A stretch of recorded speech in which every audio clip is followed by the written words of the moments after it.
G'day! In today's video I'm opening up an iPhone 14 Plus and I was going to be replacing it with a JK 14 Plus Incell display. But what I've discovered is this phone, I believe, is liquid damaged. Looking at the moisture that's currently building up in here, I have had it on my blue Heatpad now for about probably less than about 5 minutes, and the display itself is currently only displaying up the top here. You might be able to see the green flickering. So I haven't been able to switch it off, which is fine. When I get in there I will disconnect the battery. But I'm curious to see how much liquid may be in this phone. Undo this screw here. Using the standard pentalobe screws. All very standard. A fair bit of dirt build up in there. That is leaving now. Let's switch to another one.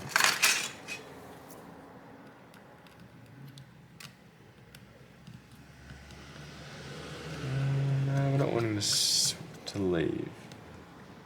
What I'll do in this way is I should be able to proceed anyway. Just have to twist that section out. Put some isopropyl around the outer perimeter. And then what I like to use is a thin metal pry tool in the bottom corner here. And should start lifting. Like that. Now I'll switch to a plastic pry tool. From there, once I've got the initial gap produced, should be able to slide around. The other side's going to be a bit dodgy. Or the other side where the screw's still in.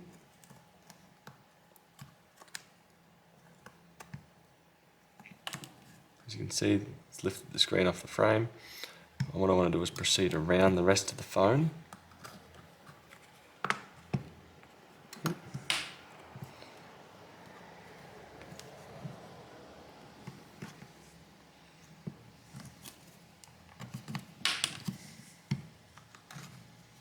Might put this one here to behold it.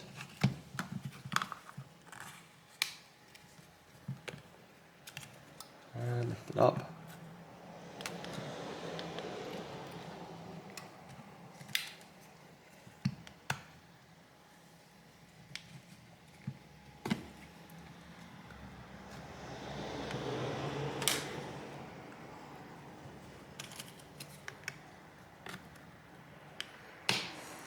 Okay.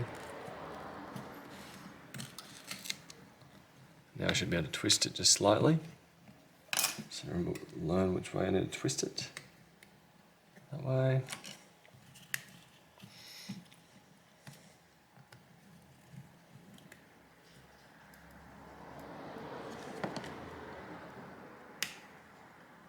Or have they stopped that ability on this one?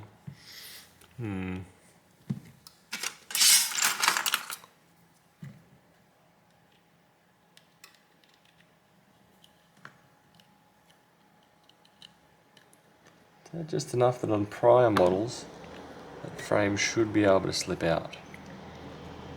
They must have changed that on the most recent one where there's not enough gap for the frame to push out underneath. Certainly feels to be the case.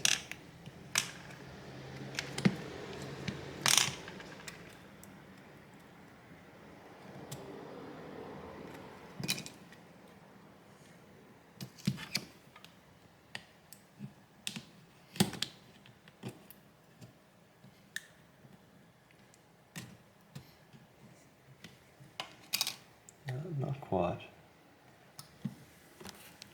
So I just want to grab a fresh one of these. Yeah, that's fitting a lot better. So I find that the pentalobe screws do wear out over time, so we'll be tossing a couple of these and reusing my new one. Now that should fold up and out. As you can see, they do get bent down there. And as we can see down here, we have been liquid damaged. You can see the appearance of it all down here. It's right on the screen driver itself, so I'm not promising there's going to be much, or it doesn't seem promising that there'll be much I can do apart from clean that up. I might try and give it a clean with some isopropyl, but I'd say I'm going to be proceeding and installing the JK display. If we do proceed with the JK display, which is would be definitely an inferior quality, but if you have no other option of a display, then that's probably going to be the way to go. As there is no OLED alternatives at this point in time, or at least that I've come across. None. Leave that there. To here. Okay. Try to turn it off one last time. 3. 1, 2, 3, 4, 5, 6, 7, 8. Hopefully we go like that.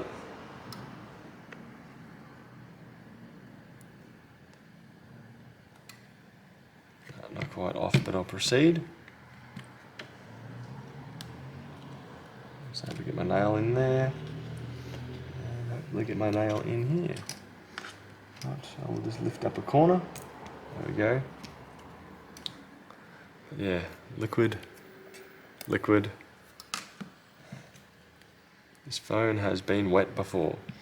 I'll leave it for a little bit and just see if this camera glass here will start frosting over again, or if there's to be moisture in the phone.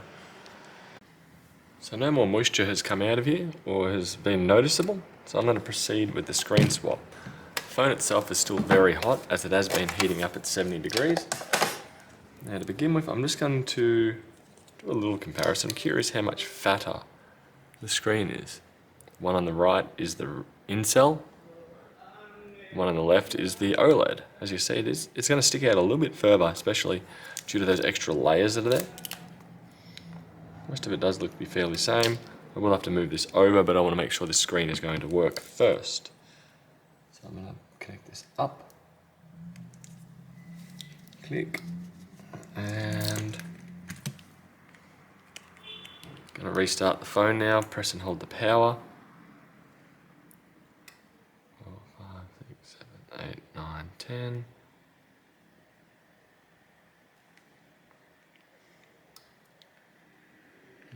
There we go. We are displaying the Apple logo, so from here we're probably going to be okay. We'll take this off out of view just for a minute, mainly due to it's got a personalised wallpaper, and I want to proceed with this. Zoom down here. We've got temperature, iPhone needs to cool down, but to me that is operating as it should, despite the heat that's there. So I'm going to switch this off, as that is operating just fine now. Now we'll proceed to take off the front sensors. Just looking at the mesh at the very top here, this section is heavily congested. It's completely caked over, so that would have been also very difficult to hear during phone calls. 1, 2, take that off. Bring back this screen, turn the heat off the phone, take the screen off again. Put that here. And now I want to use a bit of isopropyl. If I've got any left. Take these guys off. And an extremely thin pry tool I find usually works well.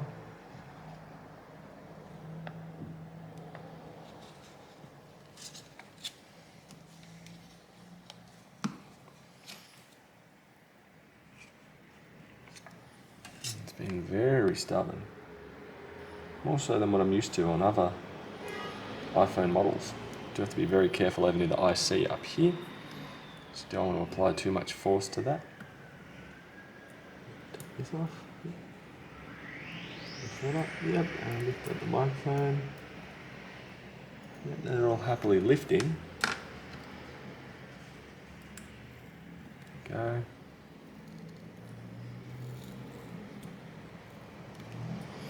Yeah, this last little bit here is where the caution has to be isopropyl there.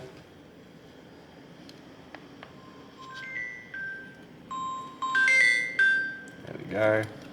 It's up and off.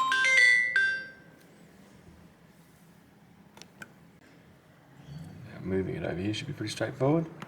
Lining it up to where it needs to go. It should kind of basically remember where it was, so you shouldn't have to really do too much there. We'll grab the sticker. It's going to be easier moving one sticker than the 3 little bits that are there.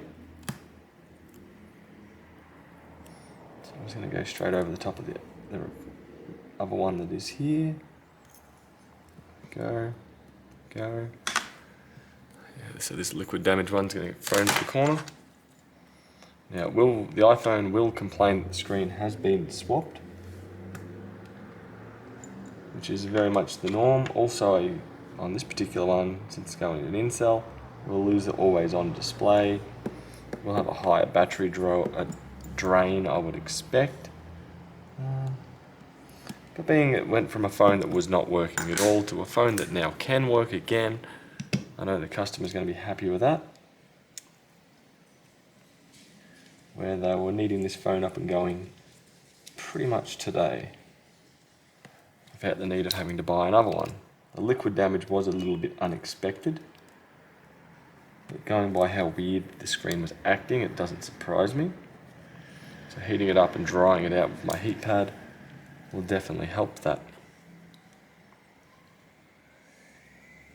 Doesn't guarantee it for long-term use, but for now, we will be up and going. Hopefully I can get this one to fit. Strangely a little bit more fiddly than earlier iPhones.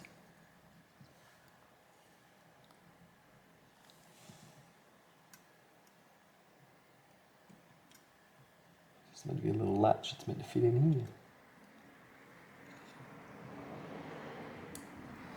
Which is proving to be rather challenging.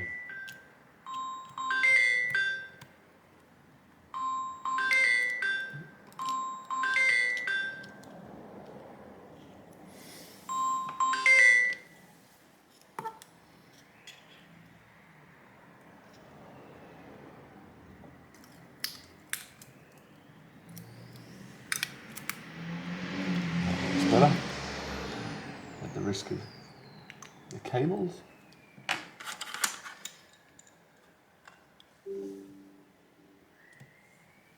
Screw into there.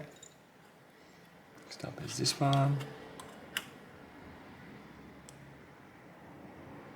Just considerably easier to do.